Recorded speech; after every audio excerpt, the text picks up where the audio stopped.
igama lami nguNkosikhona nguVusumuzi ngwandaba ngwaNongoma ngisuka khona nje manje. Ngizokweseka nina, ngizozeseka mina, ngizokweseka izingane zami, ngizomela insizwa.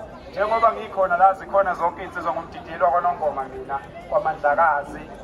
Njengoba nazi ukuthi kwaMandlakazi unamakhosi amathathu isile ematheni nakwaMandlakazi. So mina ngikwaMandlakazi kubalekile ukuthi ngikuchaze lokho. Wengane zakwethu ngicela ukuthi ngedlulise mina umyalezo kuhulumeni. Umzali ohlakaniphile uqala ngokunakekela izingane zakhe noma ngabe kulanjwe kangakanani ezweni. Umzali ohlakaniphile uqala ngokunakekela izingane zakhe noma ngabe kulanjwe kangakanani ngaphandle. Uma ngabe uhulumeni ezoqala ngokunakekela abantu bangaphandle sizomjikela thina sizingane zakhe.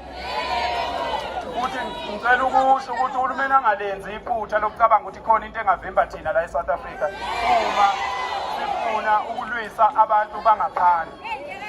Njengoba silokhu sikhuluma kahle hayi ukuthi sikhuluma kahle ngoba sidinga uhulumeni noma sidinga amaphoyisa noma sidinga amasosha. Singayikhiphela thina abantu bangaphandle la. Singakwazi ukuyikhiphela lingaba linye igama kungasa kungekho ngisho yedwa umuntu la eThekwini. Sicela uhulumeni asihloniphe. Ngoba siyazi ukuthi lapho abantu bakahulumeni izikhulu kahulumeni zinamaplazi. Lama drugs aphekwe emaplazini ezikhulu zahulumeni. Yingakho bengafuni ukuxosha laba bantu ngoba bawumsebenzi kubo. Ama-ID alungiswa kwa-Home Affairs alungiswa kusho isikhulu sikahulumeni ukuthi akulungiselwe umuntu okufika i-ID. So sicela ukuthi uhulumeni angasithathi kancane. Thina sizinsizwa.